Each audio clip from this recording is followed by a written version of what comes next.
Cerita dongeng si Kancil dan Buaya. Kisah buaya dan kancil tinggal di wilayah yang sama. Sudah lama buaya mengincar kancil untuk dijadikan santapannya.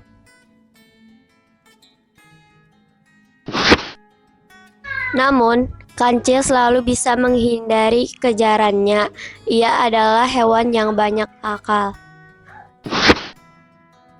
sehingga buaya selalu kesulitan untuk menangkapnya. Meski selalu lolos dari kejaran buaya, namun lama-lama kancil merasa khawatir juga. Karena itu, ia pindah rumah ke daerah lain untuk menjauhi buaya. Ia tinggal di bawah sebuah pohon besar di hilir sungai. Awalnya, buaya merasa bingung karena tidak melihat kancil di tempat biasanya. Maka ia pun mencari ke sana kemari, bertanya kepada para hewan yang ditemuinya. "Oh, kancil pindah ke pohon di dekat hilir sungai," kata monyet kecil yang ditanya oleh buaya. Tentu saja buaya senang mendengar informasi itu. Segera saja ia pergi ke tempat yang dimaksud oleh si monyet. Ia sudah tidak sabar lagi untuk memburu si kancil. Ia benar-benar penasaran ingin menikmati daging kancil yang sudah lama ia idamkan. Setelah berhasil menemukan tempatnya, buaya pun pindah ke sana juga. Namun, kancil masih belum mengetahuinya. Selama berhari-hari, buaya mengawasi kancil. Ia mempelajari kebiasaan kancil seraya merancang strategi untuk menangkapnya. Amatannya itu, tahulah si buaya bahwa si kancil sering pergi ke sebuah pulau kecil yang ditumbuhi pohon-pohon apel di dekat tempat tinggal kancil.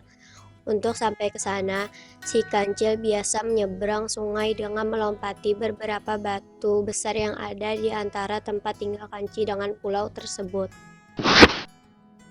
"Aku punya ide," seru buaya. Ketika kancil pergi ke pulau kecil, buaya bersembunyi di balik batu di tengah sungai. Ia menunggu kancil melompat ke batu itu. Hari itu, kancil puas memakan buah-buahan yang ada di pulau kecil. Kemudian ia pun pulang dengan riang. Ia melompati dari sisi sungai ke batu-batu untuk sampai di rumahnya.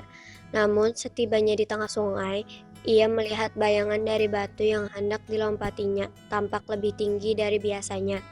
Akal cerdas si kancil segera menangkap bahwa ada sesuatu yang tidak beres. Jangan-jangan ada buaya di balik batu itu, batin kancil. Curiga. Setelah berpikir, ia berhasil mendapat akal. Ia berteriak ke arah batu. "Hei batu, gimana kabarmu?" Hening. Tidak ada jawaban. Kancil kemudian bertanya lagi. "Ada apa batu sahabatku? Biasanya kau menjawab sapaanku." "Oh, jadi biasanya batu ini berbicara," batin buaya yang sedang berdiam diri di batu itu. "Kalau begitu, aku harus pura-pura menjawabnya supaya kancil tidak curiga." "Halo juga kancil," jawab buaya. Kancil terkikik dalam hati melihat kebodohan buaya. Lantas ia berkata, "Jadi kau ada di situ ya buaya? Tak kusangka kau mengejarku sampai ke sini." Buaya kaget, rupanya penyamaran sudah ketahuan. Sadarlah ia bahwa kancil telah mengakalinya. Ia benar-benar kesal dengan kebodohannya sendiri. "Ya, aku mengajarmu ke sini karena ingin memakanmu," sahut buaya jengkel. "Baiklah, kali ini kau berhasil menjebakku," jawab kancil sambil mempersiapkan siasat berikutnya. "Bukalah mulutmu lebar-lebar agar aku bisa melompat ke dalamnya." Kancil benar-benar cerdik. Ia tahu bahwa mata buaya akan tertutup saat buaya membuka mulutnya lebar-lebar. Dan sesaat setelah buaya membuka mulutnya, kancil segera melompat ke atas kepala buaya, lalu melompati batu-batu lainnya dengan lincah. Dan setelah tiba di tepi sungai, segera memanjat pohon besar tempat tinggalnya. Lagi-lagi, selamatlah kancil dari kejaran buaya. Itu semua memberkat kecerdasannya yang jauh melampaui buaya.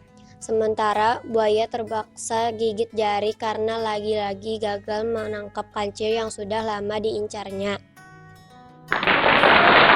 Hikmah yang bisa diambil dari cerita kata dongeng si kancil dan buaya adalah orang yang cerdas dan berpengetahuan luas akan mudah menyelesaikan masalah-masalahnya dengan baik, sementara orang bodoh akan mudah kehilangan kesempatan-kesempatan berharga sehingga rugilah ia. Agar adik-adik semua menjadi anak yang cerdas dan berpengetahuan luas, adik-adik harus banyak membaca dan belajar.